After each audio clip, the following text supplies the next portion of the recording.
예, 반갑습니다. 한 주일 만에 뵙습니다. 지난주 의정 브리핑하고 한 주가 숨가쁘게 지난 것 같습니다. 여러 가지 현안들이 좀 많아서 저를 포함해서 의원님들이 아주 힘든 한 주간을 보냈고요. 그럼에도 불구하고 오늘 저희 진행하는 순서대로 일단은 이렇게 하겠습니다. 오늘 정례 브리핑은 어제 주례보고에서 설명드린 내용들 제가 브리핑하고 그다음에 내일하고 모레 이틀 동안 325회 임시회가 예정되어 있습니다. 그래서 그 임시회 일정에 관해서 제가 잠깐 브리핑하고 그 주례보고와 그 임시회 일정에 관해서 일단 우리 기자님들 혹시 궁금하신 거 있으면 제가 질의답변 받고 그 다음에 이제 암만해도 현안에 관한 얘기를 또 조금 해야 될 것 같아서 오늘은 그렇게 진행하도록 하겠습니다. 자리에 배부해드린 대로 어제 주례보고는 총 집행부로부터 7건, 건수로 치면 7건에 대한 설명을 드렸습니다. 주례보고 설명 순서에 준해서 제가 설명드리겠습니다. 먼저 경제재정국 일자리 경제과에서 2023년 소상공인 특례보증 출연 동의안에 대한 설명이 있었습니다. 이건 1차 정례회 기간 동안에 아마 출연 동의안이 올라올 것 같은데요. 핵심 내용은 뭐였냐면 그 경기신용보증재단에서 그 돈에 있는 소상공인들에게 대출을 해주는데 지금 우리 코로나 이후에 여러 가지 물가 오르고 금리 오르고 이런 문제 때문에 우리 소상공인들이 무척 어려워서 실제 그 제일 금융권으로부터 어떤 사업 자금을 받는 것보다 경기신용보증재단에서 받는 것들이 이제 좀 그 저리로서 받을 수 있는 그래도 소상공인들에게 실질적인 도움이 되고 있는데 그래서 지난주에 설명드렸을 때 그 2차 보전되는 거, 금리 차이를 시가 보전해 주는 것까지 했었고 또 하나는 요게 이제 연계된 얘기인데요. 경기신용보증재단에서는 우리 구리시가 출연한 출연금의 10배를 대출 보증을 해주는 겁니다. 그래서 현재 우리 시에 있는 소상공인 수 계산해보고 했더니 현재보다 조금 그 보증 여력을 키워야 되겠다. 그러기 위해서는 지금 우리 시가 조금 더 신용보증재단에다가 출연을 해야 된다. 그래서 당초 2023년 본 예산에는 4억을 출연하는 걸로 예정돼 있었는데 10억을 추가로 출연하겠다는 겁니다. 그러면 우리 관내 소상공인 그 10배인 140억, 그러니까 4억하고 10억을 합치니까 14억을 우리가 출연해주면 140억을 경기보증재단으로부터 받을 수 있는 이제 그런 내용을 설명드렸습니다. 의원님들 입장에서는 관내에 있는 소상공인들에게 도움되는 그런 시책이기 때문에 특별한 이론의 여지 없이 본회의에 올라오면 처리하는 것으로 얘기를 했습니다. 다음 평생학습과에서 3가지 안건을 어제 설명하러 왔었습니다. 거기 2번, 3번, 4번에 있는 게 평생학습과 내용입니다. 하나가 구리시하고 경기도교육청 미래교육협력지구 업무협약 체결 동의안. 두 번째가 구리시 혁신교육지구 운영 및 지원에 관한 조례 전부 개정 조례안. 세 번째가 구리시 미래교육센터 설치 및 운영 조례안. 근데 요건 지금 3가지 안건이 다 연계되어 있는 내용입니다. 핵심은 뭐냐면 전임 교육감 시절, 그다음에 전전임 교육감 시절에는 소위 혁신교육이라는 이름으로 경기도 교육을 특화 사업을 해가지고 그 혁신교육을 하기 위해서 혁신교육 처음에 시범지구도 있었고 혁신교육지구도 있었고 그 혁신교육을 지원하기 위한 혁신교육 지원센터도 운영했었고 이제 등등의 사업을 했는데 작년 6월 선거에서 교육감이 바뀌면서 그 혁신교육이 폐기되고 또는 혁신교육의 이름이 조금 더 내용을 달리해서 미래교육이라는 이름으로 경기도 교육시책이 바뀐 거고요. 거기에 따라서 그 교육청하고 또는 교육지원청하고 우리 시하고의 업무 협력 관계 또는 시에서 그 지원 사업하는 것들이 필요하다고 해서 이 3개 안건이 올라온 겁니다. 그 첫 번째로 있는 구리시 경기도교육청 미래교육협력지구 업무협약 체결 동의안은 지난번 혁신교육지구 할 때도 마찬가지인데 경기도 31개 시군이 경기도교육청과 이 협약을 맺어가지고 경기도교육청에서 실시하고 있는 미래교육을 기초자치단체 차원에서도 같이 업무 협약을 하겠다, 협력을 하겠다. 그래서 서로 예산 지원이라든가 사업을 같이 하겠다는 협약을 맺어야 됩니다. 시의 보고로는 현재 31개 시군 중에 30개가 했고 지금 우리 시만 남아 있답니다. 그래서 이거를 일단 MOU를 맺어야 되는데 요거는 우리 조례에 의해서 일단 동의하는 의회로 지금 가지고 온 거고요. 이제 그러려면 사실은 그동안 조금 서둘렀어야 되는데 경기도 교육청에서는 그전 교육감이 하던 미래 교육에 관한 조례가 이미 올해 2월 달에 혁신교육에 관한 조례가 미래 교육의 조례로 바뀌어져 있었는데 시에서는 그동안 그 작업을 지금 안 하고 있어서 이 업무협약 체결을 하려면 근거가 되는 조례에 미래교육에 관한 얘기가 있어야 돼서 거기 그동안 우리 시에서 하고 있던 혁신교육지구 운영 및 지원에 관한 조례를 제명을 제명인 자체가 이제 바뀌게 됩니다. 제명이 뭘로 바뀌냐면 구리시 미래교육협력지구 운영 및 지원에 관한 조례 이렇게 해서 조례를 전부 개정 조례해 가지고 근거 조항을 만들겠다 이렇게 설명된 거고요.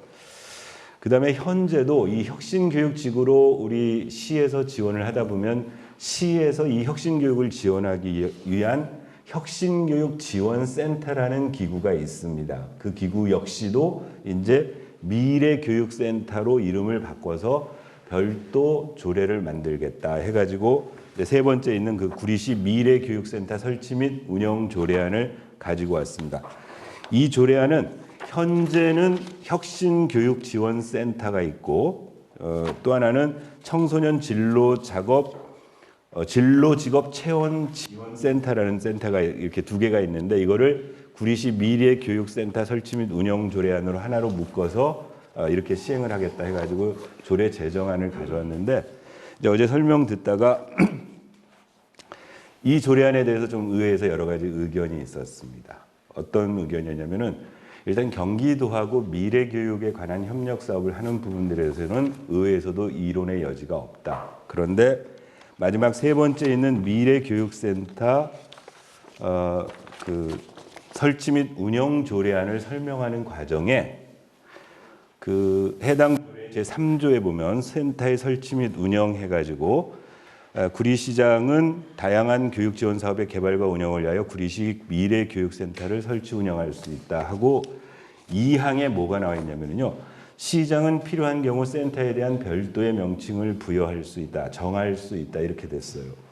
이게 무슨 내용이냐는 설명을 들어봤더니 현재 구리시장의 그 공약 사업 중에 하나가 방정환과 관련된 사업을 하시겠다고 했는데 미래교육센터 이름을 방정환 센터로 이렇게 이름을 바꿀 수도 있다 이렇게 설명이 되어졌어요. 이 부분에 대한 의회의 의견은 좀 논란이 있었습니다. 그러니까 경기도 조례나 해당 조례에서 이름을 달리 붙일 수는 있는데 도대체 경기도 교육감이 추진하고 있는 미래교육하고 내용하고 소위 방정환 선생하고 도대체 무슨 연관 관계가 있길래 이 센터 이름에 방정환 센터를 붙이는 거냐. 그야말로 그건 나중에 공약 이행했다는 그 뭐 어떤 면죄부를 얻기 위해서 실제로는 미래교육센터에다가 방정환 센터라고 이름 붙이는 그야말로 눈 가리고 아웅하는 격이 아니냐. 그리고 이런 조례를 어떻게 만들 수가 있느냐. 조례 제명에 미래교육센터라고 해놓고 실제 이름은 방정환 센터라고 해버릴 이런 추진 계획을 가지고 있다라면 곤란하지 않느냐. 그러니까 이 조례 상정하기 전까지 그 부분에 대한 명료하게 어떤 정리를 해가지고 와라. 그런 내용을 지적했습니다. 그다음 네 번째 이제 거기 다섯 번째 있는 게 2023년 공유재산 관리계획 수시본 내용이 들어왔었습니다. 총 거기에 보면은 5개 건이 있는데요.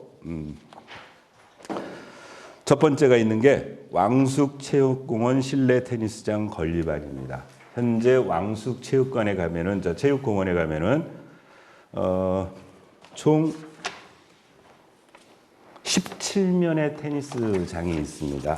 17면의 테니스장이 있는데 그 중에 4면을 우천시에도 사용할 수 있도록 위에다가 건물을 지어서 실내 테니스장으로 바꾸겠다는 안을 공유재산관리계획에 담겠다고 지금 회계과에서 가져온 거죠. 일단 주무과는 회계과고 요 사업과 관련해서는 평생학습과에서 하는 일입니다. 의원님들 입장에서 지금 내용이 뭐였냐면요. 총 11호, 100% 11호 45억의 예산이 투여돼서 4면의 테니스장을 실내 공간으로 만들겠다고 했는데 이게 실질적으로 실효성이 있는 얘기냐. 그러면 다른 종목과의 형평성은 우천시에 운동 못하는 건 밖에서 하는 족구장도 마찬가지고 야구장도 마찬가지고 게이트볼도 마찬가지고 이런 것들을 그럼 전부 실내로 다 담아가지고 예산을 그것도 가뜩이나 재정 자립도가 별로 좋지 않은 구리시 입장에서 45억의 사업비 자체를 100% 시비로 담아내겠다는 이런 계획이 타당하느냐. 재정 사용의 어떤 형평성이라든가 이런 부분들에 대한 지적이 있었습니다. 다음 두 번째가 건배 근린공원 공영주차장을 건립 변경안입니다. 이거는 제가 작년인가요? 한번 여기 브리핑에 설명드렸습니다. 건배 근린공원에 주차장을 짓도록 되어 있습니다. 건배 근린공원 어디냐면은 수택 2구역, 영어로 수택 2구역 재개발 사업 부지 내에 있는 건배 근린공원 이쪽 주택가 쪽 편으로 공영주차장을 건립하게 되어 있었는데 작년에 설계 일부 변경하고 사업비 증액을 해서 계속비 승인을 요구해가지고 의회에서 작년 12월에 계속비를 승인한 바 있는데 그렇게 승인받은 내용을 공유재산관리 계획에 담겠다. 그래서 이건 그때 이미 계속비 승인안 할 때 의회에서 여러 가지 질의답변도 있었고 지적이 있었고요. 그 다음 세 번째가 갈매동 복합 커뮤니티 센터 건립 변경안입니다. 지난 주간에 저기 갈매동의 복합청사 개청식에 일부 기자님들도 오신 분들 계셨었는데 그 인근 부근에 복합 커뮤니티 센터를 지금 짓고 있습니다.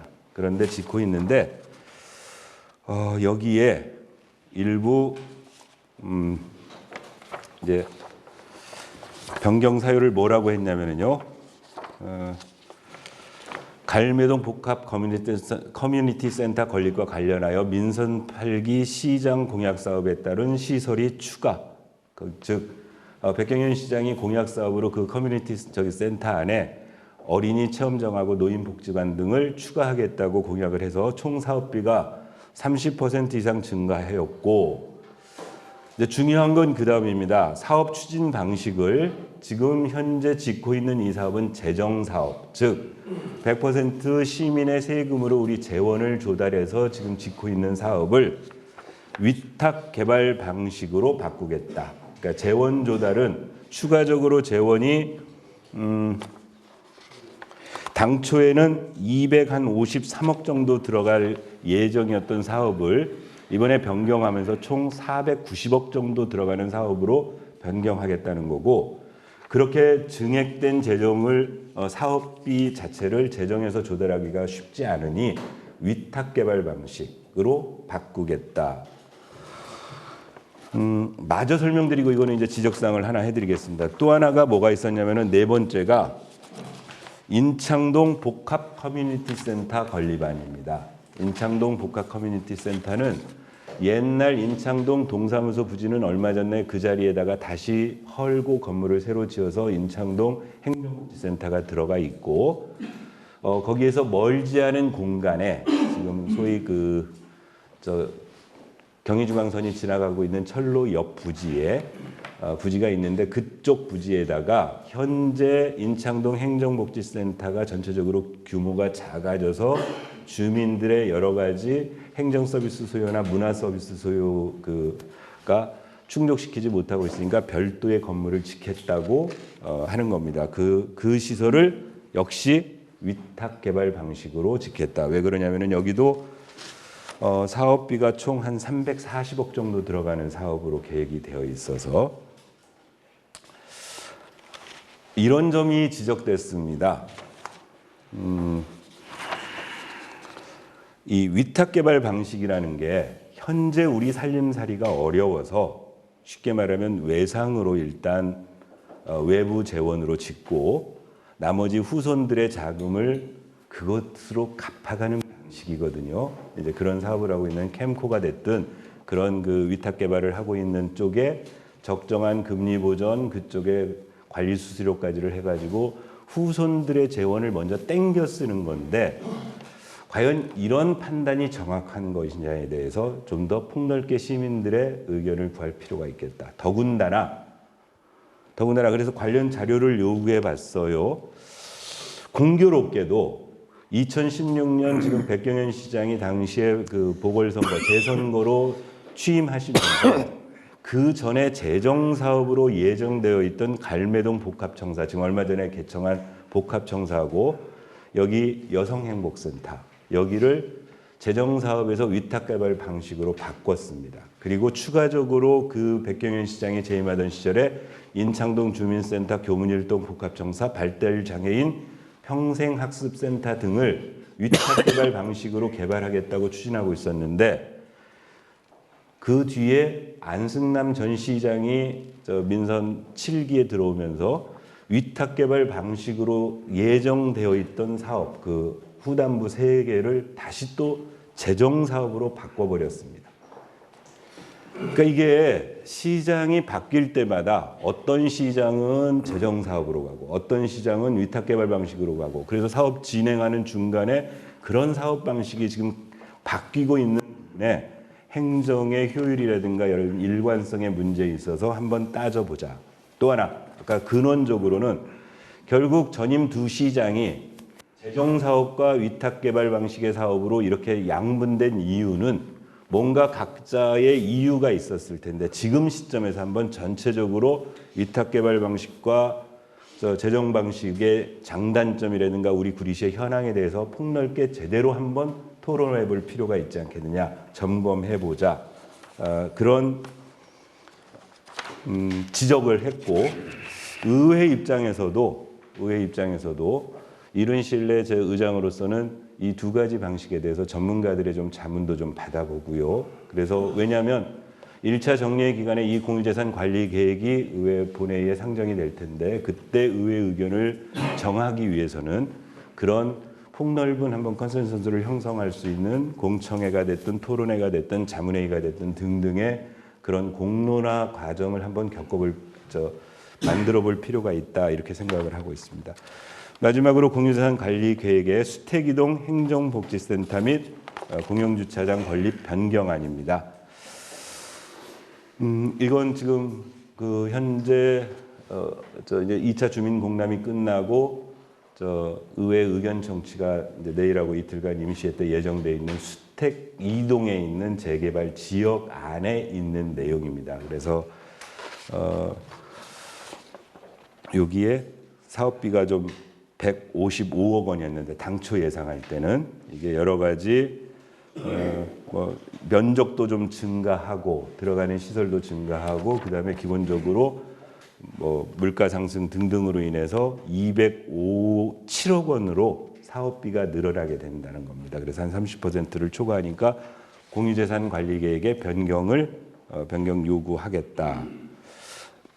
시에서는 그런 의견을 드릴 생각입니다. 일단 수택동 재개발 사업 정비 구역 안에 들어 있는 거기 때문에 그 이후에 그 사업 진행과 연계지어져서 어떤 예산의 효율적 집행이 가능하도록 해달라는 요구를 할 생각입니다. 이제 그리고 그 6번, 7번에 있는 자원행정과에서 구리시 폐기물 관리에 관한 조례 일부 개정 조례안하고 구리시 생활 폐기물 수집 운반 대응업체 평가 조례 일부 개정 조례안 두 개의 조례 개정안이 올라왔는데요. 핵심 내용은 이겁니다. 현재 구리시의 생활 폐기물은 두 개 업체에 맡겨서 지금 처리를 하고 있습니다. 그런데 작년 4월 달에 감사원에서 정기 감사를 했는데 지적 사항이 뭐였냐면 그동안 구리시의 이 폐기물 처리와 관련해서는 우리 구리시의 폐기물이 지난 1999년부터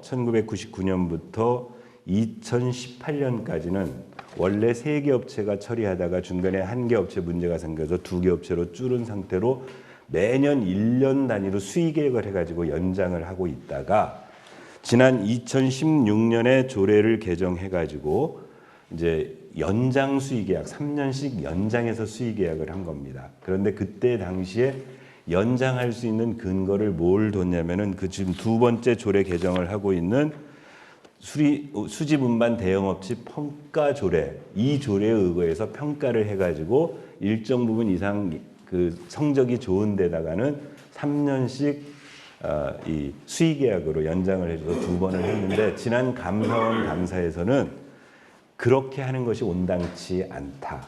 그러니까 그렇게 평가해가지고 평가 결과가 좋으니까 그걸 근거로 연장 계약을 해주는 것이 이건 안 좋다. 그래서 이제 조례에서는 앞으로는 그 조항을 없애고 그래서 근거 조항에 폐기물 관리 조례하고 평가 조례에 다 그 조항을 없애고 앞으로는 기한이 도래되면 마치 지금 소각장 관리하는 것처럼 뭐 공개 모집해서 심사해가지고 하는 방식으로 바꾸기 위함이다. 이렇게 설명이 되어졌습니다. 어제 이렇게 7건의 집행부로부터의 보고를 받았고요. 내일하고 모레 이틀 동안 제 325회 임시회가 열립니다.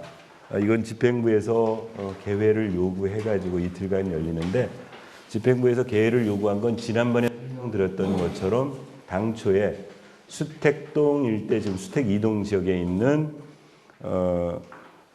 재개발 사업 정비 계획에 대해서 작년 8대 의회에서 한번 의회 의견 청취를 했는데 그 중간에 법이 바뀌어서 주민공람을 다시 했고 2차 주민공람을 했고 2차 주민공람을 하면 의회 의견도 같이 다시 물어야 되겠다 해가지고 집행부에서는 요구해서 주로 열리게 되었습니다. 그래서 보시면은 거기 의사일정도 제가 나눠드렸습니다. 책상에 의사일정 놓여 있는데 첫째 날에는 일부 지금 어린이집 민간위탁 동의안, 그 다음에 거기 6번에 있는 구리시 경기도 구리 남양주 교육지원청 구리교육지원센터 설치 관련 업무 협약 체결 동의안은 제가 지난 3월 임시회 때 설명드릴 때 이건 부결된 내용이었습니다. 왜 부결됐냐면 협약안 내용에 구리시하고 남양주 교육청이 교육지원센터를 짓는 이유는 사실은 구리교육지원청을 분리해내기 위한 전제 작업인데 협약에 그 부분에 대한 노력 저기가 문구가 안 들어있어서 문구를 수정하라고 집행부에 요구했었고 다행히 교육지원청하고 그렇게 바뀐 수정된 업무협약 체결 문안이 와서 요거 동의안 올려달라는 거고요. 그 7번에 있는 게 아까 설명드린 대로 이번 임시에 열린 큰 안 중에 하나고 그다음에 그 계속비 변경 승인안이고요. 그래서 첫째 날 그렇게 처리하고 둘째 날은 첫째 날 설명드린 의견 청취안에 대한 의회의 의견을 제시하는 것. 그다음에 거기 2번에 있는 구리시의회 회의규칙 일부 개정 규칙안은 제가 브리핑 시간에 설명드렸을 겁니다. 앞으로 의원 발의 조례도 보다 조례를 촘촘하게 잘 하기 위해서 절차를 거치겠다. 그걸 규칙안에 담기 위한 조례 규칙 규칙 개정안이 나온 거고요. 3번과 4번은 지난번 임시회 3월 임시회 때 일단 유보시켰던 안입니다. 그 집행부하고 협의해서 일부 의회 의견에 대해서 집행부도 수긍을 했고 만약에 부결을 시키면은 요 절차를 다시 그 입법 예고하는데 시간이 많이 걸려서 그 의회하고 집행부가 협력 관계를 유지해서 의원님들이 수정하는 것으로 그래서 내일 모레 2차 본회의 시간에 계속 상정해서 의회 의견이 반영된 그래서 집행부가 수용하기로 예정돼 있는 그 부분을 처리하겠다. 이게 325회 임시의 의사 일정입니다. 일단 이 부분까지 조금 궁금하신 걸 제가 듣고 이제 현안에 대한 건 또 진행을 하도록 하겠습니다.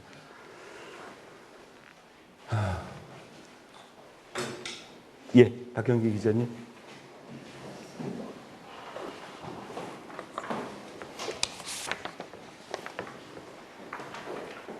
예, 마이크 있으신가요?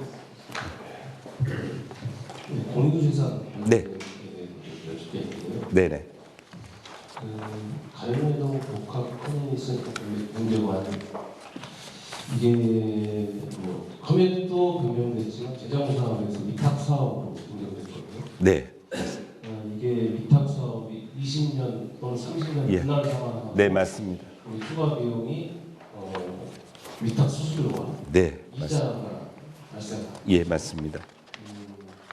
100억, 150억 정도 발생합니다. 예, 지금 예정대로라면 당초의 사업비가 250억인데 490억으로 늘었으니까 한 240억 정도 추가 소요되는 재원이. 지금 이자. 이자. 네. 아직 그러니까 뭐 이자액이 정확히 얼마다 등등에 대한 보고는 따로 저희들한테 총사업비 있는데. 근데 그 예. 남양주에서도 네네. 이 정도 규모의 사업을 20년 상환을 하는데 네. 150억의 이자가 발생하더라고요. 예.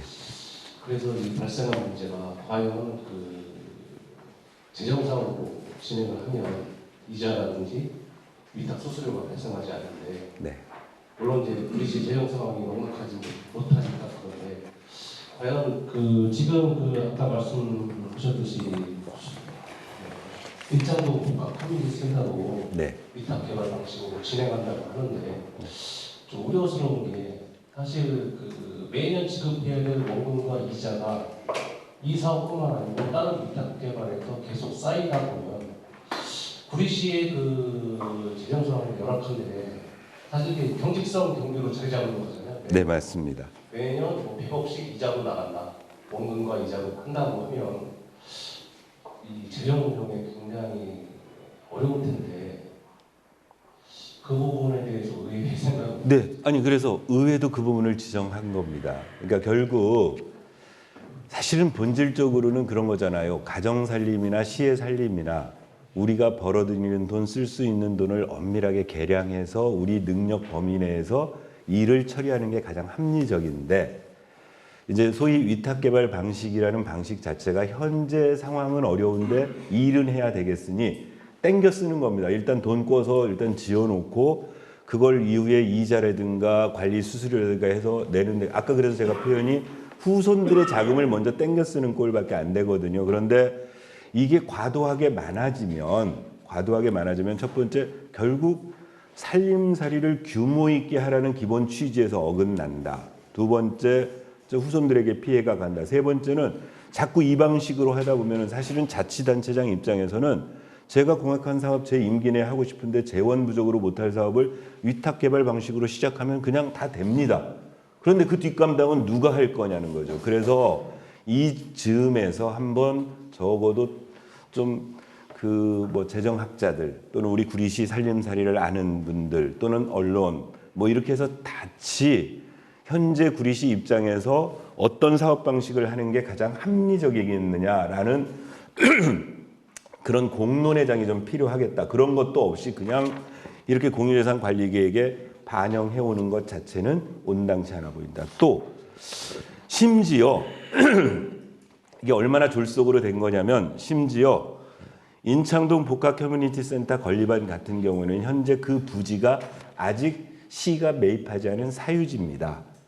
그런데 관련 내용에 보면은요. 공유재산 및 물품관리법 제43조 2에 보면 이런 위탁개발 방식을 하겠다라고 반영하기 위해서는 이게 일반 재산이어야 됩니다. 그러니까 아직 우리 것도 아닌 우리 일반 재산으로 취득도 안 된 부지에 위탁개발 방식으로 하겠다고 공유재산 관리계획을 이렇게 반영하겠다고 하는 건 심지어 절차도 너무 앞당긴 게 아닌가 하는 의회의 우려를 전달했습니다. 그래서 종합적으로 한번 그렇게 살펴보겠습니다. 박형기 기자님 말씀에 전적으로 동의합니다. 네. 구리시에서 현재 그 위탁개발 방식으로 진행되는 사업과 네. 그 미래 예정이 돼 있는 사업 네. 거기에 대해서 구리시가 장기적으로 매년 부담해야 될 금액에 대해서 뭐 그 예상하는 그런 금액 같은 게 나와 있나요?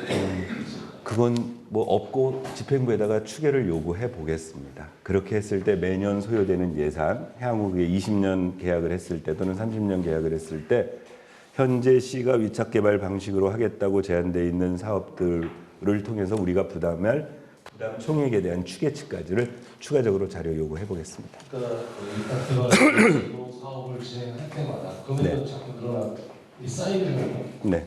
금액이 이제 만약에 갈매동 그 복합 커뮤니티 센터 건립이 승인이 돼서 진행을 하면 구시에서 이제 지급해야 될 원금과 이자가 네. 25억이다. 네네네. 또 거기에 인창동 복합 커뮤니티 센터를 건립하면 25억이 되면 그 다음에는 50억을 또 그렇죠. 이게 총착이 되는데 맞습니다. 이게 과연 구리시 그 재정 운용 상황에서 어느 정도가 적당한지 네. 그런 게 좀 줄여야 될 것 같은데. 예. 그래서 하여튼 시민적 어떤 컨센서스를 잡는 그런 토론의 시간이 필요할 것 같습니다. 이렇게 막 쫓기듯이 이렇게 할 수 있는 사안은 아닌 것 같습니다. 미래 우리 후손들의 살림살이까지 연관된 문제이기 때문에 동의하고 하여튼 그런 것들 추계라든가 이런 것들은 좀 더 집행부에 요구하도록 하겠습니다. 예, 김동수 기자님. 김동수 기자님. 관련해 가지고요. 네. 지금 관매동 커뮤니티 같은 경우는 거의 설계가 끝나지 않았습니다. 예, 지금 일부 진행되고 있습니다. 중간에 바꾸는 겁니다. 규모를 보니까 예.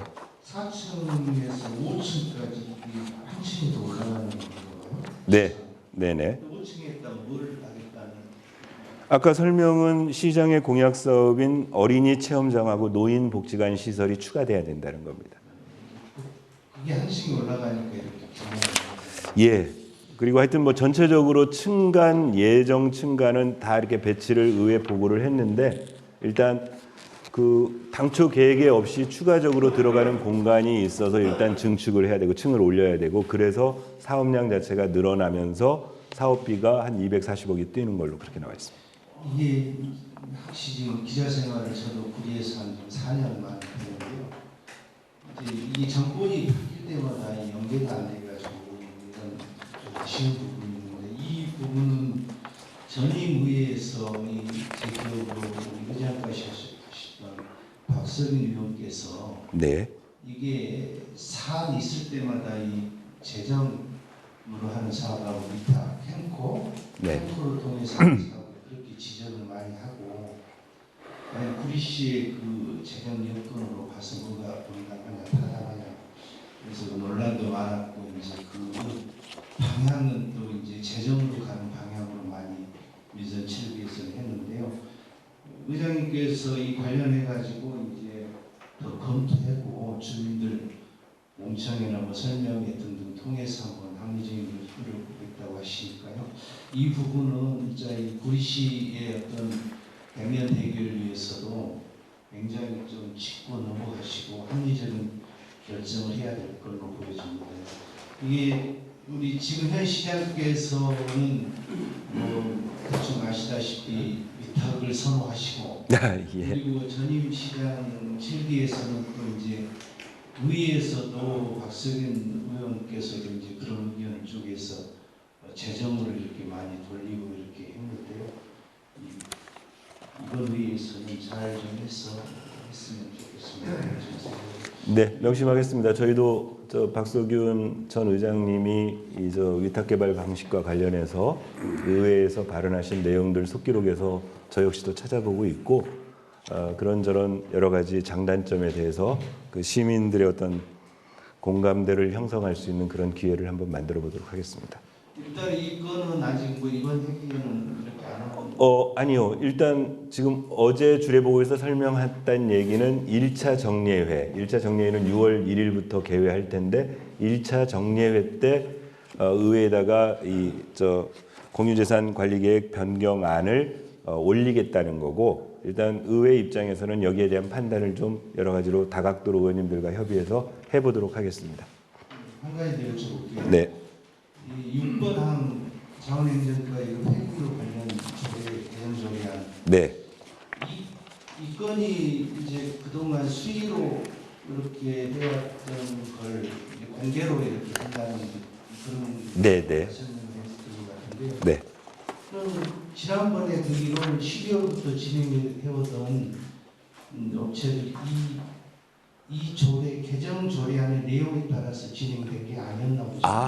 그거는 이제 소각장 운영에 관한 지금 말씀하시는 거고 이거는 쓰레기 수거하는 문제. 예, 이건 쓰레기 지금 관내에 있는 저 생활 쓰레기하고 음식물 쓰레기를 두 개 업체가 이 권역을 나눠 가지고 그걸 수거하는데 그 수거하는 것과 관련된 내용입니다. 네, 우리 저쪽 김호영 기자님. 네, 주민들 김호 기자입니다. 저기 그 내용 중에 네. 대해서 관련 수십분 내용 중에 이해가 안 되는 부분이 있었는데 예.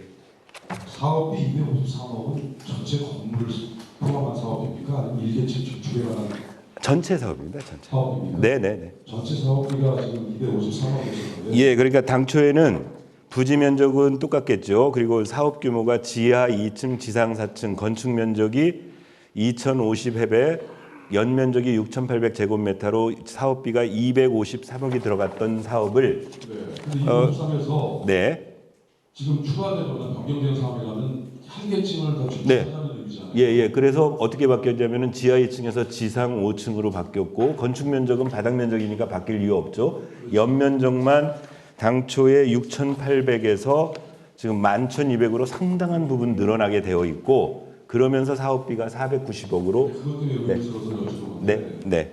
전체 사업비가 253억인데 네. 5개층이잖아요. 네. 4개층에서 네. 4개층에 253억이 들어갔는데 네. 5개층으로 들어가면 4개층이 중축이 되는 거잖아요. 네. 중축이 되는데 건물을 하나 더 지어야 되는 돈이 들어가요. 그러니까요. 이 부분이 이해가 안 된다는 거죠. 네. 지금 돈을 마련하는 걸 일단 별로 하겠다. 그래서 일단 차원 문제고 네. 어떻게 한 개층을 더 지어야 될 돈이 한 층을 짓는 데서 들어갈 그러니까 한 거의 개층을 짓는 예, 돈이 따블이 돼 버리니까요. 네. 이 부분에 대해서는 설명을 들으신 거 있어요? 아니요, 그 부분을 설명은 따로 안 들었습니다. 일단 요 위탁 개발 방식으로 가는 부분에 대한 지적만 하느라고 그 부분은 추가로 제가 한번 관련 부서에 물어보겠습니다. 김 기자님 의문이 저도 똑같이 듭니다. 한 층 느는데 연면적도 이렇게 많이 늘어나는지 이게 지금 자료가 정확한지 모르겠으나 연면적도 이렇게까지 늘어날 이유가 있는지도 좀 신기하고 하여튼 그 부분은 추가적으로 제가 확인해서 다음 브리핑 시간에 확인되는 대로 알려드리도록 하겠습니다.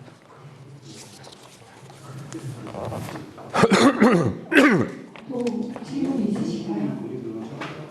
예, 우리 김 기자님. 오연수 네, 경기도에서 기자입니다. 그 혁신교육센터를 미래교육센터로 바꾸는 과정에서 네. 아까 말씀하셨던 비슷한 8기 시작 공약인 방정환 센터 그거로 명칭을 지원이 없다는 논란이 있었다고 하셨는데 네. 그래서 그 논란이 있었는데 결과가 어떻게 됐습니까? 어떻게 하신 건지 정리 좀 예, 일단은 이건 이제 이 지금 세 개 안건 다 1차 정례 때 의회에다가 저 안건 상정하겠다고 사전 설명하러 오신 거거든요. 일단은 어제 지적한 내용들을 집행부가 이제 받아들여서 뭐 수정을 해 오실지 그 조례안 그대로 오실지는 모르겠습니다. 그러면 만약에 거기에 따라서 의원들이 뭐 해당 조항을 삭제하든 또는 뭐 부분 수정하든 그건 또 의회에서 논의할 사항인데 하여튼 어제는 폭넓게 얘기할 때 기본적으로 미래교육, 혁신교육에서 미래교육으로 가는 건 지금 경기도 교육 체계가 그렇게 가니까 어쩔 수 없다. 그런데 그 와중에 숟가락 하나 얹듯이 미래교육센터를 무슨 방정환 교육센터, 방정환 미래교육센터라고 이름 짓는 것으로 이 조례를 구상을 하고 있다면 그건 지극히 잘못된 일이다. 지극히 잘못된 일이다. 왜냐하면 의원님들이 특히나 이게 어쩔 수 없긴 한데 민선시대 입장에서 공무원들 입장에서는 시장의 공약 사업은 여러 가지 방면으로 여하튼 이행을 해야 되거든요. 그러다 보니까 그때 제가 지난번 설명드릴 때 저 청소년 문화의 집과 관련해서도 문화의 집 당초에 설계해가지고 지었는데 거기 한 방에다가 무슨 방정환 이름 붙이면 되는 것 이번에 복합청사 갔더니 복합청사에 지어져 있는 들어가 있는 도서관 쪽에도 무슨 방정환 이름 붙어 있는데 그 방정환하고 도대체 누누이 얘기하다시피 그때 제가 얘기할 때 의회 의견은 이런 겁니다. 좋아, 시장의 공약 사업이 방정환과 관련된 일이 있다라면 적어도 시민들의 컨센서스를 모을 수 있는 하다못해 토론회가 됐건 학술회가 됐건 그래서 우리 구리시가 방정환 선생과 어떤 만큼의 연관이 있어서 이걸 종합적으로 어떻게 하면 구리시의 청소년들에게 방정환 정신을 넣을 건지 종합 계획을 세우고 그에 따라서 일을 하는 게 맞지 그냥 시장 공약 사업이라는 이유로 이름에다 갖다 붙이고 방에다가 문패 하나 붙인 걸로 공약 이행률 이런 방식으로는 하지 마시라. 근데 심지어 이번에 설명드린 자료를 보다 보니까 조례 만드는 데다가 시장의 이름을 달리 붙일 수 있다. 이렇게 조례 만들어가지고 하겠다고 설명을 하니 그건 온당치 않아 보인다고 지적했습니다. 어떻게 집행부가 대응할지는 지켜보고 의회는 본회의 기간 동안에, 정리의 기간 동안에 의회 의견을 표시하도록 하겠습니다. 네. 우리 이제 주례보고권과 관련해서는 설명을 다 드린 것 같고요. 제가 좀 헬스케지지 않았습니까? 지난 한 주간 마음고생이 많았습니다. 마음고생이 많아서 지난주에 정례 브리핑 시간에도 말씀드렸지만 의회와 관련해서 죄송스러운 일이 발생을 해서 여러 가지 의회 입장으로서는 참 죄송한 일들이 한 지금 일주, 한 열흘 정도 이렇게 진행이 되고 있습니다. 지난주에 소상하게 설명드린 대로 우리 마침 이제 오늘 그 일 때문에 신동아 운영위원장께서 자리에 내려오셨는데 지난 4월 24일부터 26일까지 있었던 구리시 그 민주평통 제주 워크숍과 관련해서 거기서 발생하는 사안이 생겼었고 지난주 정례 브리핑 시간에서는 당시 그 시점 지난주 수요일 시점에서 구리시청 공무원 노동조합에서 신동아 구리시 의원은 공개 사과하라는 성명서가 있었고 이 성명서에 대응해서 우리 신동아 운영위원장께서 공개 사과문을 노동조합에 제시했고 그다음에 우리 구리시 의회에서도 입장문을 갖다 전달했다까지가 지난주 브리핑 시간에 제가 설명드린 사항이었습니다. 그런데 이제 그 이후에 그 차 안에서의 사건 말고 그 이전에 뭐 술자리에서 있었던 저녁 회식 자리에서 있었던 문제 등등으로 인해서 언론에 보도된 내용도 있고 또 의회 내부적으로는 그 일로 인해서 우리 국민의힘당 소속의 의원 3분이 별도의 입장문을 의장인 저에게 전달했습니다. 지난 금요일. 그리고 또 뭐 언론에 그 입장문을 성명서를 전부 보도자료로 배포한 바도 있습니다. 의회를 이끌고 있는 의장의 입장에서는 우선 급한 일이 정확한 진상에 대한 파악이라고 생각을 했고 신동아 운영위원장에게 그날 그 기간 동안 있었던 일의 자세한 경위에 대한 그 소명서 제출을 요구해서 제가 그저께 신동아 운영위원장으로부터 소명서를 받았습니다. 그래서 그날 일어났던 사건들 전반에 관해서 신동아 운영위원장이 기억하고 있는 것, 그날 그 워크숍에 같이 했던 분들의 여러 가지 상황을 가지고 일단 의장에게 소명서를 제출을 했었고 일단은 제가 신동아 운영위원장님께 이제 여러 가지 앞으로 어찌할 것인가를 여쭤보니까 일단은 그럼 이런 이제 그날의 여러 가지 정황에 대해서 우리 운영위원장께서 마침 의회에서 지금 정례 브리핑을 하고 있으니 우리 언론인들 계신 자리에 나가서 한번 그간의 상황에 대한 설명도 드리고 이런 시간을 갖겠다 해서 오늘 우리 운영위원장께서 내려오셨습니다. 우리 개원 씨 그 자료 좀 우리 운영위원장 부탁. 일단 여기 기자분들부터 나눠주십시오. 그래서 이제 여튼 의회를 이끌고 있는 제가 지난 한동안 동안에 노심초사해가지고 이랬는데 당사자인 우리 신동아 운영위원장은 오죽했겠습니까? 그래서 여러 가지 불확실한 기억들 또 상황 조각조각된 상황들을 나름대로 쭉 정리하시고 또 소회라든가 이런 것들에 대해서 일단 오늘 내려오셔서 우리 언론인 여러분께 말씀드린다는 건 시민 여러분께 신동아 운영위원장의 입장을 또 소상히 설명드리는 시간을 갖도록 하겠습니다. 그래서 일단 들으시고 뭐 이후에 여러 가지 대응이라든가 또는 문제 있는 것들은 같이 운영위원장과 제가 필요한 만큼 질의 답변을 받고 그렇게 하도록 하겠습니다. 방금 권봉수 의장께서 사전 설명드린 대로 지난 4월 24일부터 3일간 진행된 민주평화통일자문회의 구리시 협의회의 자문위원 역량 강화 교육 기간 중에 발생한 일련의 사건들과 관련하여 다수의 보도로 기사화된 내용에 대해 저의 입장을 소상히 밝히기 위해서 이 자리에 섰습니다. 그럼 지금부터 사전에 배부해드린 대로 당사자에 대한 사과와 최근 언론 보도에 대한 저의 입장문을 언론인 여러분들께 발표해 드리겠습니다. 민주평화통일자문회의 구리시 협의회가 주최한 자문위원 역량 강화 교육 기간에 발생한 저의 신중하지 못한 발언과 부적절한 행동으로 인해 큰 상처를 받은 주무관님들께 다시 한번 진심을 담아 깊이 사과드립니다. 또한 저의 불미스러운 행동과 부적절한 처신으로 인해 큰 실망을 안겨드린 900여 공직자 여러분과 언론인 여러분, 그리고 20만 구리 시민 여러분께도 고개 숙여 깊이 사죄드립니다.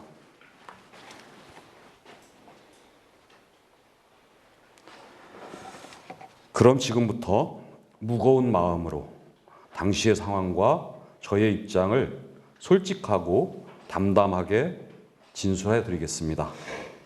첫 번째, 피해 당사자에 대한 진정어린 사과가 있었는지에 대한 입장입니다.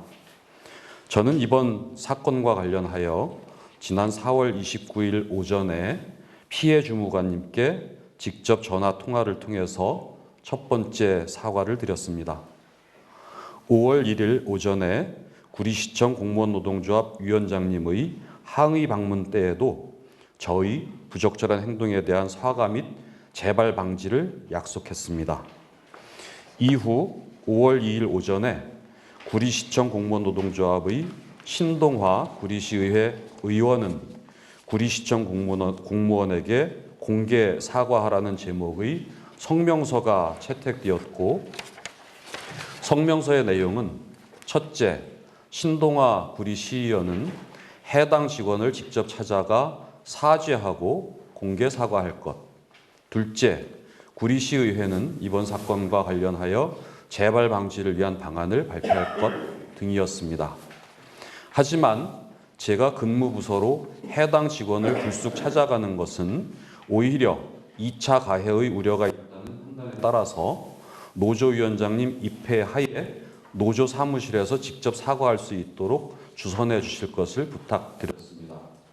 이에 대해 노조위원장님이 해당 직원과 협의하였으나 완곡한 거절 의사에 따라서 5월 2일 오후에 구리시청 공무원노동조합 사무실을 방문하여 공개 사과문을 제출한 바 있습니다. 또한 최근에도 노조위원장님께 같은 취지로 다시 한번 부탁드렸습니다. 해당 직원께는 언제든지 찾아뵙고 직접 사과드릴 수 있도록 노력하겠습니다. 두 번째, 제가 소위 풋고추주를 만들어서 술잔을 돌렸다는 보도와 관련한 입장입니다. 연수 첫날인 4월 24일 오후 3시쯤 제주 4.3 평화공원에 도착한 저는 서러울수록 그리울수록 붉어지는 이라는 주제로 전시 중인 제주 4.3 75주년 추념 시화전과 제주 4.3 희생자 14,624위의 위패가 모셔진 추모공원을 돌아보는 일정으로 연수를 시작했습니다.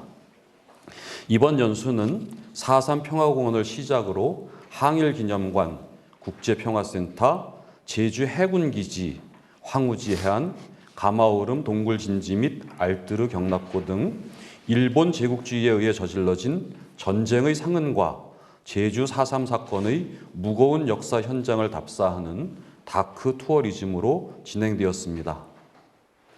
24일 저녁 식사 자리는 비바람이 부는 추운 날씨 속에 우리 민족의 어둡고 슬픈 과거를 돌아보는 연수 일정으로 인해 조금은 무겁고 차분한 분위기 속에 진행되었습니다.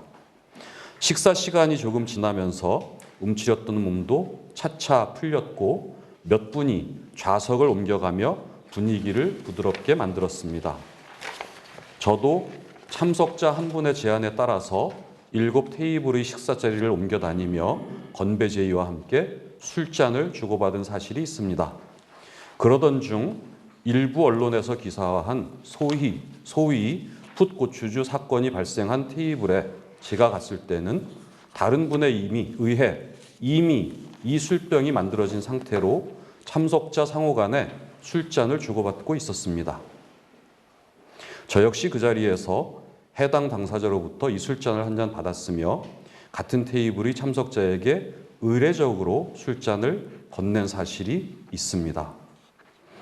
다만 일부 언론에서 제기한 것처럼 이 술병을 제가 주도적으로 만들었다거나 테이블을 돌면서 적극적으로 술잔을 늘렸다는 것은 사실과 다르다는 것을 분명히 말씀드립니다.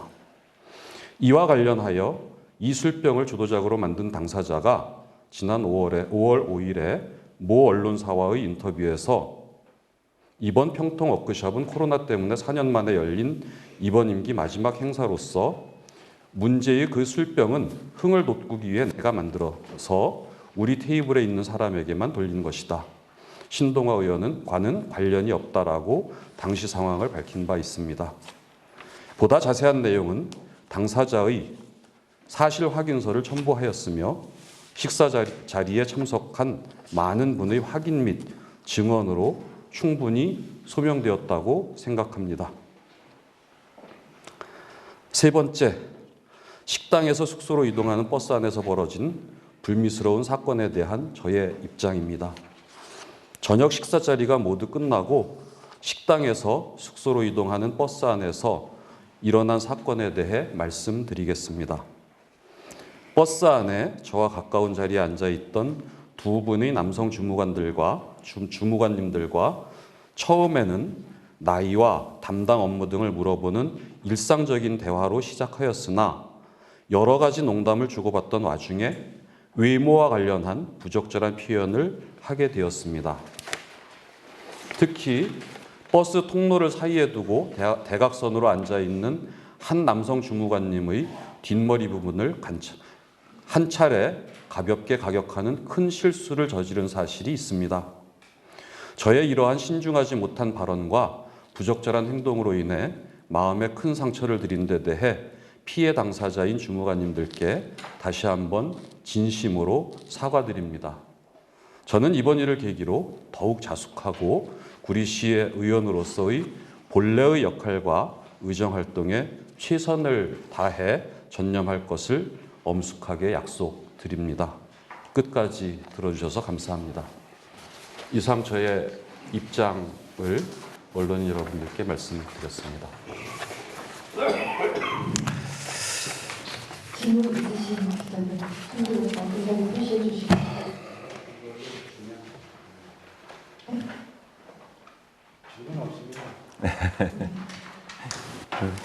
네. 네, 질문 없으신 걸로 알고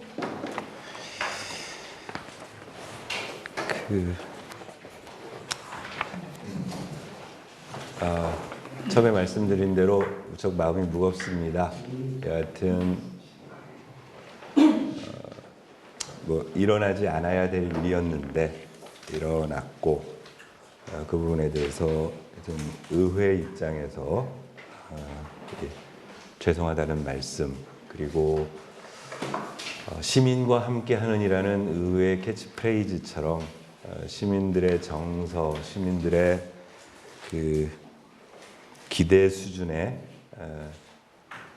배반하는 이런 일들이 생기지 않도록 의장으로서 각별하게 유의해서 이후에 대응 방안들을 만들어 가도록 하겠습니다. 오늘 우리 신동아 운영위원장께서 본인의 사실은 되게 거북한 일이긴 하지만 본인의 육성으로 여하튼 그날 일들을 쭉 해주셨고요. 혹시라도 관련해서 의장인 저에게 또 이렇게 질문하실 내용이 있으시면은 제가 조금 더 보충해서 의장으로서 해야 될 것에 대해서는 답변을 드리도록 하겠습니다. 네. 선생님과 체험해주는데요. 예. 의장님 의회 차원으로 공개 사과 발표할 계획은 없으세요? 제가? 예. 얼마든지 사실은 저에게도 의회라는 기구를 조직을 이끌어가고 있는 의장의 입장에서 이런 일이 발생한 부분에 대해서는 사전에 충분히 의원님들께 이런저런 못한 관리 또는 책임 또는 같이 몸담고 있는 조직의 대표자로서 언제든지 공개 사과할 준비를 하겠습니다. 보도자료 하면 되시죠? 예, 보도자료가 됐던 마침 뭐 내일 본회의가 열리니 본회의장에서든 얼마든지 그 뭐 의장으로서는 사과드리고 시민들께 죄송한 뿐입니다. 여하튼 구리시 의회라는 이름이 시민의 대의 기관이 바람직하지 않은 내용을 가지고 언론 매체에 숱하게 거론되고 그래서 우리 구리 시민들이 받았을 마음의 상처, 자존감의 이런 것들에 대해서는 늘 죄송스러운 마음을 가지고 있고 어떻게 표현하는 것이 합리적일지에 대해서 고민해서 그렇게 하도록 하겠습니다. 네, 우리 한승목 기자님이 먼저 손을 드셔서 네. 네, 우선 오늘 대위장님도 발표를 하시고 중요한 것은 이제 공개석상에서 이런 불미스러운 일이 있었다는 것이 아쉬운 게 있다면 좀 늦었지 않느냐 이 장면이 네. 진작 이렇게 나왔다 하면 일부 언론에서도 보도가 좀 덜 되지 않았나 하는 아쉬움이 있습니다. 그래서 그냥 통 털어서 뭐 그럴 수도 있겠죠 남자들이니까. 근데 이제 또 의원님의 그 신분이다 보니까 때로는 지탄을 받았던 것 같은데요. 어쨌든 이런 일이 불미스럽게 안 일어났으면 하는 바람으로 마무리하겠습니다. 예, 저의 불찰입니다. 사실은 좀 더 문제가 터졌을 때 이 문제를 좀 더 확 달려들어서 일찍 이런 자리도 마련하고 했어야 되는데 이제 여하튼 뭐 확인하는 절차를 거치고 당사자의 문제 등등을 하다 보니까 실제로 일이 불거지고 벌써 한 8, 9일 실질적으로 제가 인지한 것 저나 신동아 운영위원장이 일을 인지한 건 지난주 월요일쯤 되는 거니까 한 열흘 가까이가 돼버리는 바람에 그래서 큰 교훈을 얻었습니다. 앞으로 정말 문제는 보다 적극적으로 초반에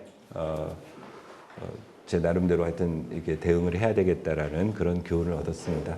하여튼 심려를 끼쳐드려서 죄송합니다. 우리 박형기 기자님. 아까 그 설명 중에 국민의힘 의원 세 분이 네. 입장문을 전달하셨다고 네네. 말씀하셨는데 예. 주요 내용을 좀 알려주실 수 있는지 그리고 아마도 윤리위원회 관련해서 입장이 담겨 있을 것 같은데 네. 소집이 제적의원 5분의 1인가요? 예. 일단 네 지난주 금요일에 우리 제가 어디 문상을 가느라고 자리를 비워온 상태에서 우리 국민의힘 소속의 이경희 의원께서 구리시의회 국민의힘 의원 일동이라는 제목의 입장문을 의장실에 갖다 두셔서 제가 스캔 받은 자료로 일단 확인을 했었습니다. 내용은 아마 보도자료로 아마 각 언론사에도 의원님들이 보내신 것으로 알고 있어서 일부 보도된 것도 제가 스크랩을 통해서 봤는데 이런 내용이었죠. 당초 구리시 의회가 그 공무원 노동조합에 제출한 구리시 의회의 입장문, 그 입장문이 신동아 운영위원장이 축소해서 설명을 하고 또 권봉수 의장이 어떤 그 윤리위원회 징계 문제를 그냥 애둘러서 막아버리는 바람에 이런 입장문이 나갔다. 그래서 이후에 상황을 알고 나니 그건 아닌 것 같아서 이제 우리 신동아 운영위원장은 사퇴하라. 그다음에 권봉수 의장은 여기 뭐라고 나왔냐면은 신동아 시의원은 본회의장에서 사과하고 사퇴하라. 권봉수 의장은 그 입장문 발표 경위에 대해 시민들에게 상세히 설명하고 밝혀진 사실을 반성하여 입장문과 재발 방책을 다시 발표하라. 세 번째가 윤리위원회를 소집하여 구리시의회 윤리강령을 정면으로 위반한 신동아 의원에 대한 징계 절차를 즉각 착수하라. 그리고 하나가 좀 생뚱맞긴 한데 구리시 더불어민주당 지역위원장 윤호중 국회의원은 소속 의원에 대해 강력한 조치를 하고 입장문을 발표하라. 이런 조항으로 했습니다. 이 입장문을 전달받고는 사실은 속이 상했습니다. 지난 9개월간 같은 구리시 의회라는 공간 속에서 당적은 달리 했지만 의정 활동을 같이 했던 동료 의원으로서 거꾸로 보도된 내용에 대해서 사실관계를 좀 더 확인했으면 좋았을 것을. 왜냐하면 의장인 저조차도 그 당사자인 신동아 운영위원장에게 사실관계에 적합한 내용을 소명하라고 전달받는데 월요일까지 계속 했었는데 이제 예단해서 그러니까 일부 보도에 나와 있는 좀 전에 신동아 운영위원장이 말씀하신 것처럼 또 하나는 저에게 전달된 입장문하고 실제 그 보도자료로 성명서라고 보낸 내용이 좀 달라졌는데요. 저한테 보낸 입장문에는 신 의원은 만찬 자리에서 소주와 맥주 등 술병에 풋고추를 꽂아 술을 따르는 등 낯뜨거운 행동을 하였고 그래서 첫째는 좀 안타까움이었습니다. 그러니까 적어도 9개월간 같은 구성원으로서 일을 했다면 당사자에게 사실관계에 대해서 좀 확인도 하고 잘못된 부분에 대해서 질책도 하고 또는 위로도 하고 그런 절차를 거치는 게 선결이었을 텐데 사실 그 당의 이름으로 또 더군다나 아까 사항이 모르겠습니다. 현재의 정당 공천제가 존재하는 하에서 지역위원장이 이 자당 소속의 지방 기초의원이 하는 행위 하나하나에 대해서 입장을 밝히고 이 사죄를 하는 것들 이렇게 비끄러매는 게 옳은 것인가에 대한 것. 또 하나는 이제 그 입장문들을 다 저 보도자료로 받아보셨겠지만 사실 당일날 지난 화요일날 제가 수요일날 와서 그 설명을 그날 다 드렸잖아요. 노조에서 발표한 성명서를 의원님들께 다 출력해서 나눠드리고 제가 전문위원실에 준비한 그 입장문 초안을 가지고 서로 논의도 했었고 자 그래서 심지어 그 입장문의 문안 하나하나에 대해서 국민의힘당 소속의 의원님들이 이런 표현은 과한 것 같으니까 빼시는 게 어떻겠어요. 위로라는 표현이 좀 약하니까 사과로 바꾸는 건 어떻겠어요. 그런 절차까지를 거쳐서 그날 주례보고 마지막 시간까지 해서 최종적으로 안을 확정돼서 제가 공무원 노동조합에 가지고 갔던 일인데 우리는 신동아 운영위원장이 그냥 요만큼만 설명했고 권봉수 의장이 이래서 우리는 그걸 인정할 수 없으니 이렇게 입장문 발표된 거에 대해서는 그 또한 아까 우리 얘기한 대로 조직을 이끌어가는 의장의 입장에서는 서글프기도 하고 조금 마음의 상처를 받았습니다만은 이제 그리고 이후에 그래서 사실은 우리 그 금요일날 그러고 월요일날 와서 우리 사무과 간부 공무원들에게 이후에 여기 지금 우리 국민의힘당 소속의 의원님들이 주장한 것처럼 윤리위원회를 소집하여 뭐 징계하라, 뭐 징계를 착수하라 그래서 이제 관련 조항들에 대한 검토를 부탁드렸습니다. 왜냐하면 초유의 사태였거든요. 사실은 우리 구리시에는 그래서 이제 저도 이번에 공부를 했습니다. 그래서 우리 그 사무과에서 실제로 이런 일이 발생했을 때 우리가 참조할 법규가 뭐가 있냐 관련 법규가 했더니 지방자치법이 있고 구리시의회 회의규칙이 있고 구리시의회 윤리특별위원회 구성 및 운영에 관한 규칙이 있습니다. 이걸 어떻게 적용하느냐 좀 선례가 없는 일이니까 그래서 징계 관련 절차에 관한 어떤 저 매뉴얼 같은 것도 다 해서 제가 이거 보고를 다 받았고요. 그래서 이제 그렇게 하고 있던 와중에 어제 오후에 김한슬 의원을 청구자로 그리고 국민의힘당 소속의 김영현 의원과 이경희 의원이 연명해서 찬성자 명부해가지고 연명해서 의회 사무과에 의원 징계 심사 청구서라는 서류를 제출했습니다. 요 절차는 제가 조금 전에 설명드린 우리 법규 구리시 의회 윤리특별위원회 구성 및 운영에 관한 규칙에 명기되어 있는 절차 중에 하나가 해당 소속의 의원이 잘못하면 무슨 문제가 생기면 의장이 징계를 요구할 수 있고 위원장, 위원회에 소속되어 있는 위원장 그리고 세 번째 할 수 있는 게 의원 5분의 1의 연소로 할 수 있다라고 되어 있는 규칙이 있습니다.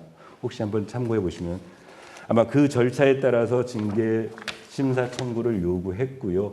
그래서 이건 뭐 이렇게 국민의힘 소속의 의원 세 분이 한 거기 때문에 어떻게 이 절차를 법과 규칙에 맞게 운영될 수 있겠는가 지금 광부 공무원들하고 오전에도 회의를 했고 절차를 진행하겠습니다. 그리고 이 서류를 제출하신 국민의힘 소속의 세 분 의원님들께도 왜냐하면 이건 이 심사 청구서는 의회 사무과에 제출을 한 건데 어차피 의장이 결재를 해야 될 일이거든요. 아까 그래서 결재는 했고요.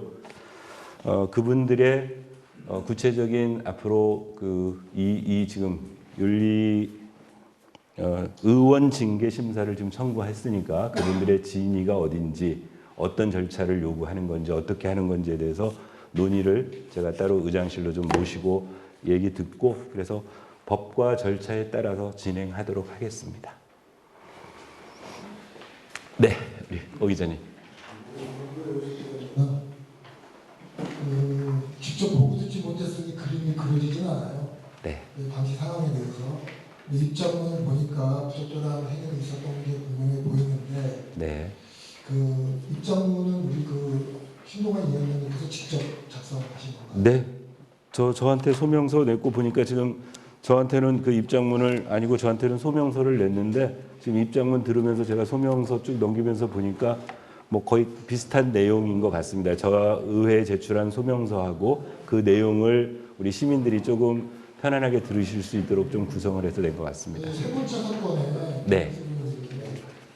외모와 관련한 부적절한 표현, 두 번째가 문제인데 뒷머리 부분을 한 차례 가볍게 가격하는 큰 실수.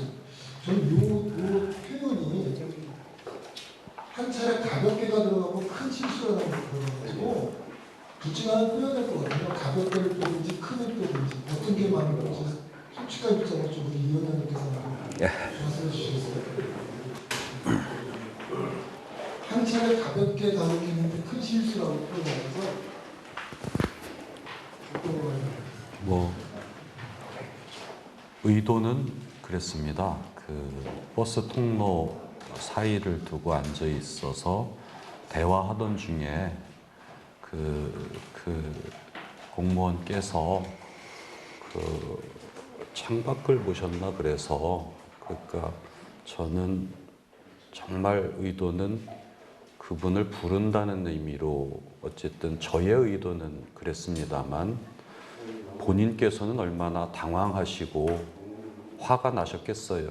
그러니까 저의 의도와 관계없이 가격한 부분은 가볍게 가격을 했던 크게 세게 가격을 했던 잘못된 행위고 큰 실수다 이런 취지로 오늘 입장을 말씀드린 겁니다.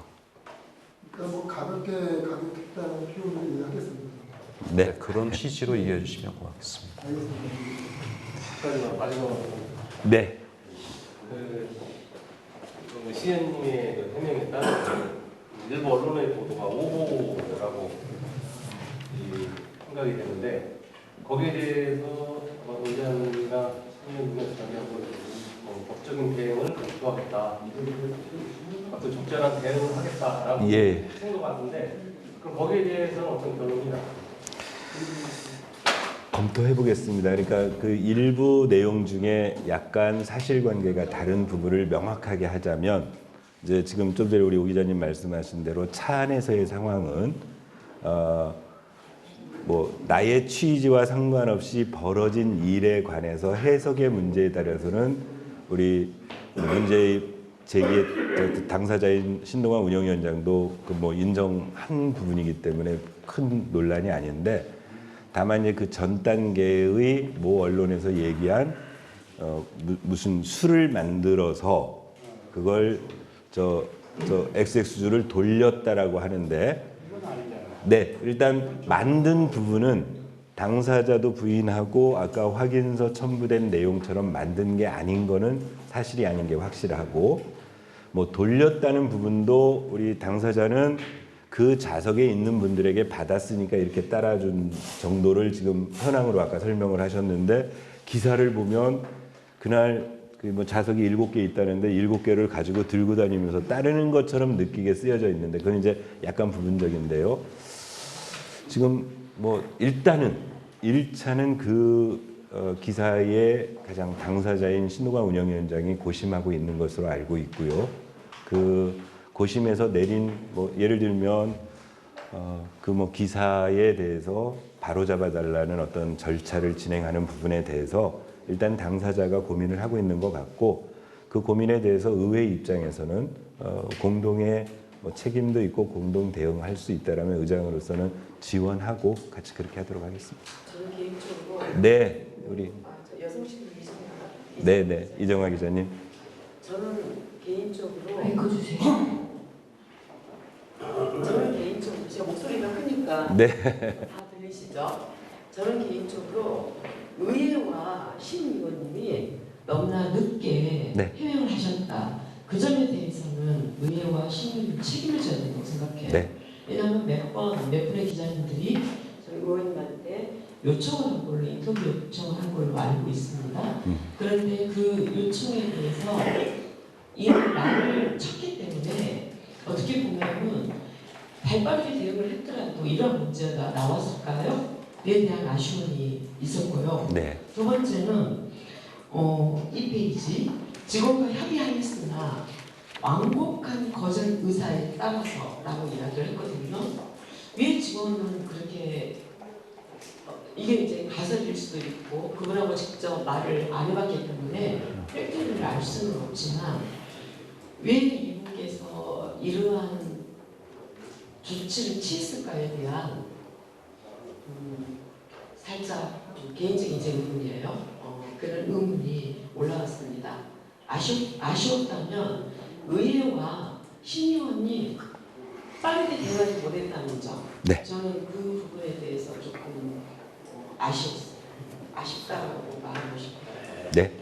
아까 누가 질문했을 때도 똑같은 말씀을 드렸는데 사실은 당사자야 이런 일들이 갑자기 언론에 터지니까 얼마나 당황스럽고 뭐 여러 가지가 있어서 그랬으면 사실은 객관적으로 그걸 볼 수 있는 의회 의장이 좀 더 발빠르게 우리 신동환 운영위원장을 추동해서 이걸 빨리 어떻게 하자라고 해법을 제시했어야 되는데 저 역시도 사실 그런 부분들에 대한 뭐 경험이 없다고 할까요? 그래서 확인하고 무언가를 체크하고 하는데 열흘 가까운 시간을 허비한 점에 대해서는 죄송하기도 하고 후회스럽기도 합니다. 하여튼 이번 일을 교훈 삼아서 앞으로 의회 운영과 관련해 돌발적인 일들이 생겼을 때 보다 적극적이고 효율적으로 대응할 수 있도록 하겠습니다. 그리고 우리 이정화 기자님이 말씀하셨던 것처럼 어떤 직원들의 반응 이런 부분은 여러 가지 저도 왜 그랬을까에 대한 뭐 의문도 들지만 그건 우리가 추론의 영역이고 또 당사자와는 아직 저도 사실은 한 번도 접촉해 본 적이 없기 때문에 과제로 남기도록 그렇게 하겠습니다. 네. 시간 관계상 이것으로 공식적인 질문을 마무리하도록 하겠습니다. 네. 개별 질문은 별도로 하시고요.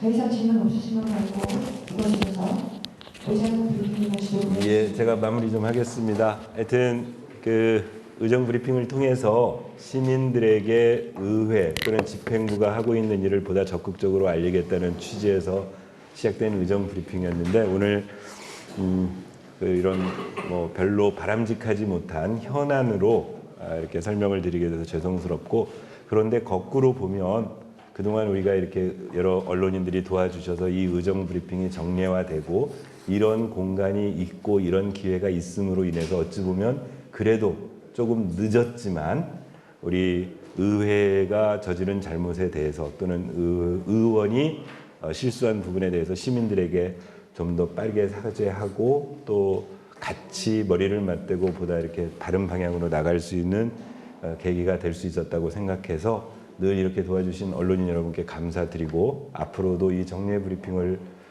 통해서 시민들이 보다 의정, 시정에 대해서 관심 기울이고 의회도 보다 긴장한 자세로 좀 더 잘 할 수 있도록, 그래서 사실은 의회 사무과에 여러 가지 대책 준비도 했습니다. 지난주에 우리 이정화 기자님이 지적한 성인지 감수성의 부족 문제에 대해서 우리 교육 대책도 빨리 세우자, 또는 또 다른 부분에 제도적인 필요하면 윤리특별위원회 이 규칙도 정비할 부분은 우리 빨리 정리하자 등등의 제도적인 개선 부분에 대해서 깊이 준비해서 이 일을 계기로 보다 좋은 의회가 될 수 있도록 노력하겠습니다. 장시간 같이 해주셔서 감사드립니다. 네, 고맙습니다.